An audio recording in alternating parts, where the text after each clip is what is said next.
counties. This is News Press Now on Fox 26 KNBN. Time for voters to head to the polls once more. We take a look at who's in the running for tomorrow's primaries coming up. President Obama goes head-to-head with Fox's own Bill O'Reilly. I'm Kelly Wright in New York. More on this story coming up. Happy Monday, and it looks like it's a good day to prepare for the next round of winter weather. However, tomorrow, voters are going to be heading to the polls to narrow down two city-large races, the at-large and the District 5. 10 candidates are contending for the city's 3 at-large seats.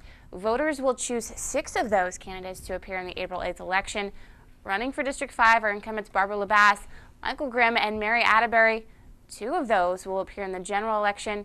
City clerk hopes voter turnout is going to be pretty high tomorrow, but unfortunately we do have weather to contend with. Yes, it's a little disappointing when the numbers are low, especially if they call through the years with concerns and issues, and that this is their opportunity to make a change in that regard. So, County Clerk's office says they expect to see about a 20% voter turnout for tomorrow's primaries. President Obama goes one-on-one with Fox's own Bill O'Reilly. The two pulled no punches as they discussed a range of topics, from the early stages of the health care law and the deadly terror attacks in Benghazi. Kelly Wright has those details. It's been well documented that the rollout of the Affordable Care Act has seen its number of dilemmas, from glitches on the healthcare.gov website to mistaken promises about insurance carriers. While President Obama admits to the problems, he says it's well in the past. I don't think anybody anticipated the degree of problems that you'd had on healthcare.gov. The good news is that right away we decided how are we going to fix it. It got fixed within a month and a half. It was up and running, and now it's working the way it's supposed to, and we've signed up 3 million people.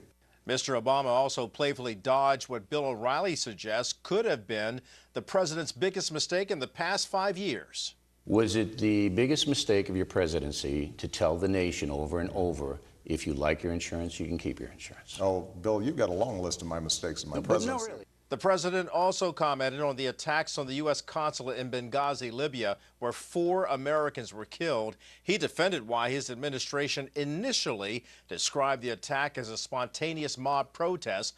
Although it's been documented, officials knew it was a terror attack the moment it was taking place, a move some critics allege may have been a political posturing. We revealed to the American people exactly what we understood at the time.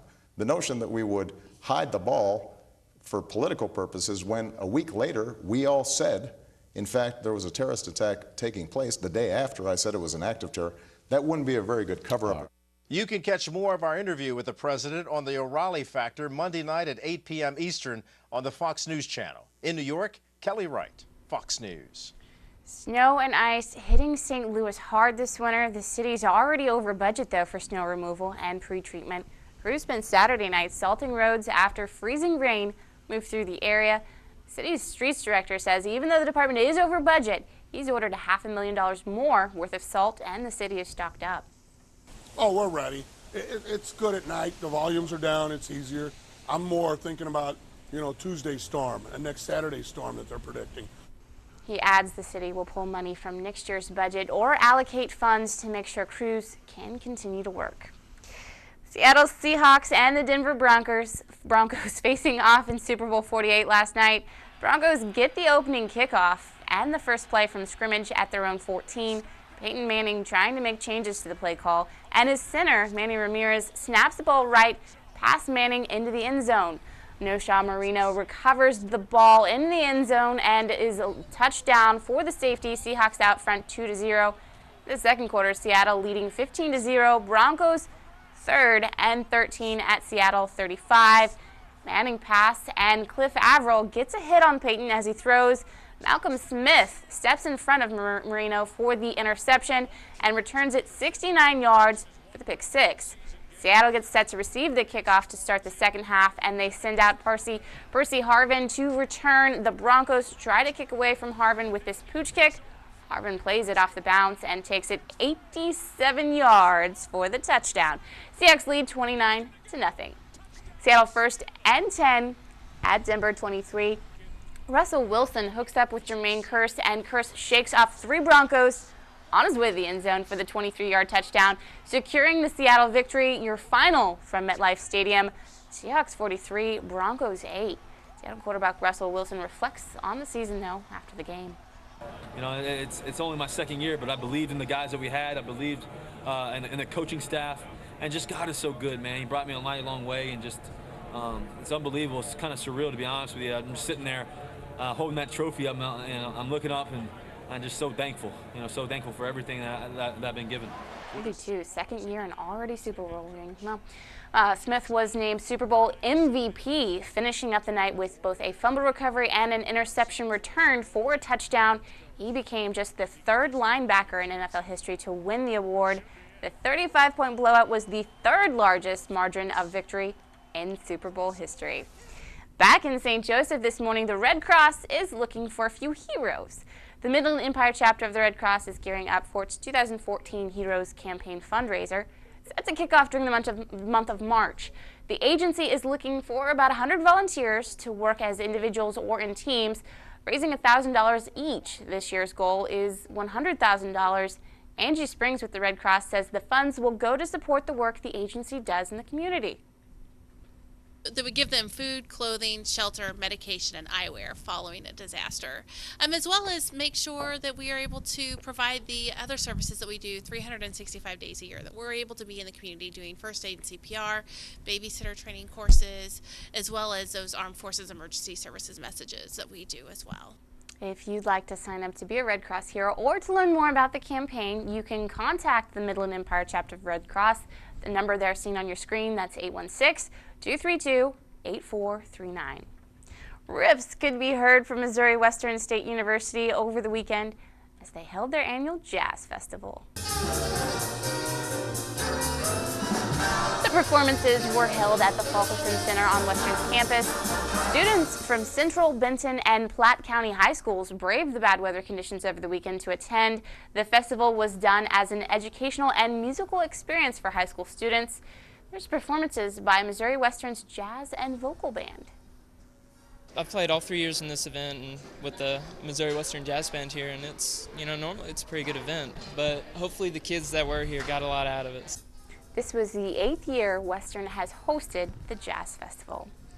Another credit card breach. This time, it's hitting 4 major hotel chains. Details on the latest data hacking next. Plus, history in the making. The first female chair of the U.S. Federal Reserve Bank will be sworn in. That story in 60 seconds. Oscar winner Philip Seymour Hoffman is now dead at the age of 46 after apparently dying from a drug overdose. That's according to officials. Medical examiners removed the actor's body from his New York City home after Hoffman's assistant found him dead earlier in the day. The actor, best known for his roles in Capote and The Master, spoke candidly about his drug addiction in the past. Interviews from just last year showed the actor speaking about his growing addiction with heroin. He is survived by his partner of 15 years, Mimi O'Donnell, and their 3 children. Hoffman's family says they are devastated by the loss, saying in a statement, quote, "This is a tragic and sudden loss, and we ask that you respect our privacy during this time of grieving. Please keep filling your thoughts and prayers." A deadly cell phone tower collapsed in West Virginia is under investigation. The accident happened shortly before noon on Saturday. 2 contractors were tethered to a 300-foot tower when the structure collapsed. They were both killed. A second smaller tower collapsed minutes later, killing a firefighter. We had a tower collapse, had 4 people trapped in it. We had 1 fireman. A second tower collapsed, and when it did, it hit one of the firemen while we were trying to get one of the patients out. 3 people were killed and 2 more injured in the accident. Janet Yellen is making history this morning as she's being sworn in as the first female chair of the U.S. Federal Reserve Bank. The public swearing-in ceremony was scheduled for about 8 a.m. Yellen officially took over the office Saturday, replacing Ben Bernanke. She's been a member of the Fed Board of Governors since 1994, though. As chair, Yellen will direct economic policy for the U.S. Central Bank. A company that maintains franchises for 4 major hotel chains may have had customers' payment data stolen by hackers. Security research Brian Curbs says while White Lodging fell victim to a major cyber attack, Banking industry sources noted fraud among hundreds of cards used at Marriott hotels last year. White Lodging says it is investigating. The company runs franchised hotels under the Marriott, Hilton, Sheraton, and Westin brands. So truck drivers are busy cleaning up a 21-car pileup in Fayetteville, Arkansas. The pileup slowed traffic Sunday afternoon. Crews continue to pull cars out, though. Sunday evening rolled around. Some cars smashed into trees, others buried by snow. 5 inches of snow making driving conditions very dangerous. However, so far no injuries have been reported. Falling ice, this is just some crazy footage here. Falling ice temporarily shut down South Carolina bridge near Charleston. Take a look at these pictures. You can actually see sheets and daggers of ice hitting the ground. Not all drivers were successful in dodging the ice, though, before the bridge was shut down. At least a dozen filed claims with their insurance companies because their vehicles were damaged. So it was falling, and it would obviously be in a sheet until it got very close to the car, shatter on the car or shatter on the pavement. But it was hitting a lot of cars. I was shocked to see ice falling. At first I thought it was falling off the cars, which I've seen for the last 2 days. And that's pretty intense too when that happens. Emergency personnel say one driver had to be treated at a hospital after ice shattered their windshield and sent glass into their eye. The bridge has since been reopened. A volcanic eruption in Indonesia is claiming more lives. A look at the search and rescue efforts coming up. Plus, the countdown to the Olympics is on. Just a couple of days away, but there might not be enough hotels for everyone traveling to Russia. Details coming up. The death toll is climbing in a volcanic eruption in Indonesia. Authorities now say 15 people died in North Sumatra when Mount Sinabung erupted Saturday. The victims and at least 3 other injured people were all found in a village close to the volcano's crater. Plumes of ash spewed a mile into the sky, descending in a superheated cloud that made it impossible for those too close to the volcano to escape. Local search and rescue teams are conducting recovery operations, searching for more possible victims. And a volcano in Ecuador erupted 3 times over the weekend. The country's Geophysics Institute saying 2 moderate explosions were heard on Saturday, followed by a much larger third one. The blast causing emergency responders to block off streets in the area around the volcano and erupting in the same area in 2006. At least 4 dead and 2 missing. There are no reports of injuries from this eruption. The International Olympic Committee is urging Russia Olympic organizers to ensure unfinished hotels in the mountains above Sochi are completed in time for the Games. According to Sochi organizers, committee 6 of the 9 hotels are still under construction. It's not clear how many of those visitors could be affected by the delays. IOC spokesman Mark Adams says anyone who could not check into their room would be transferred to another hotel. The hotels will be open in time for the Games. We have, as I understand it, a few hotels that are not completely fully ready. That doesn't mean they're empty shells with no beds or whatever. It means that 1 or 2 aspects are not quite finished yet.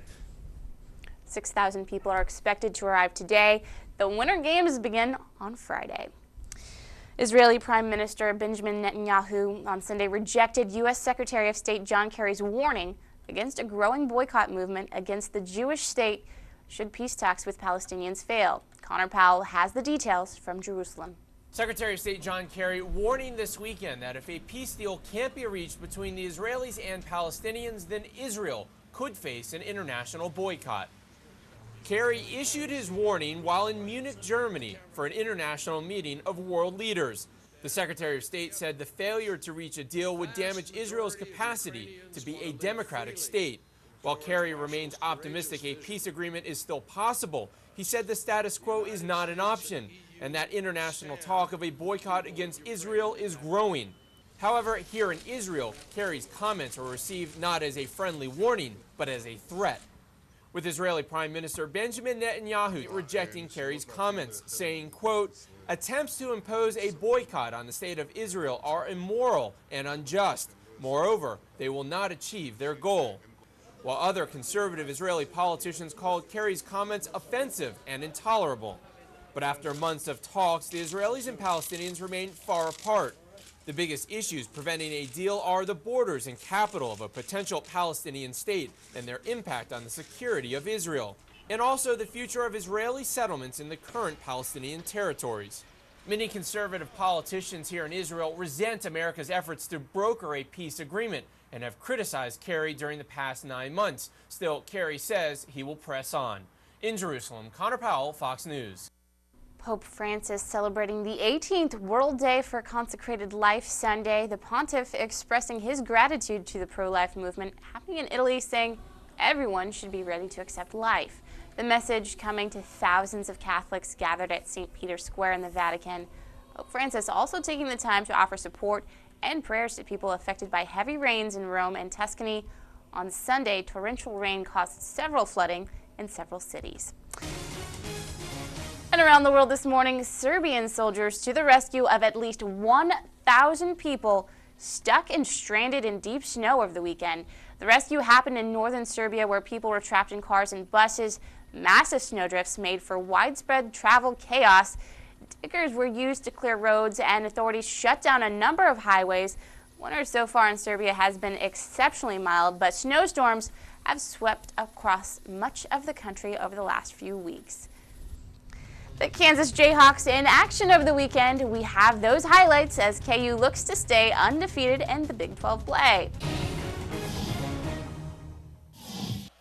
Self and the Kansas Jayhawks in action over the weekend on the road facing the Texas Longhorns. First half, Texas up 8. Isaiah Taylor pushes the ball in transition and spins down the lane for the great finish, 27-17 Texas.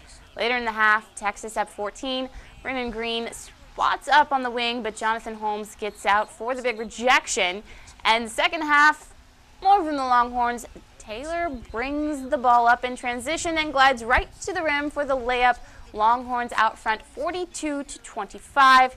Too much from the Longhorns. DeMarcus Crocker finds a Cameron Ridley down low for the big dunk and the foul, locking up the Longhorn victory. Into the second half, Kentucky feeling good early as they lead 42-32 at the halftime. Mizzou now on a run in the second half, but James Young hits a deep three to put that to a halt. 66-59 Kentucky. Mizzou gets it within 3 shortly after. Jabari Brown with the explosive dunk. Tigers down by 3. Kentucky responds. Andrew Harrison finds Alex for the open two-handed dunk. 78-71 Kentucky. Jabari Brown puts Mizzou in with 1.5 minutes left. He shoots the 3 and is fouled on the play, making the FT 4-point play. Kentucky, some late buckets in the final minutes to get the win. Julius Randle jumps, gets the roll, and Aaron Harrison driving reverse layup. Your final from Mizzou Arena: Wildcats 84, Tigers 79. Final score 84-79 Kentucky.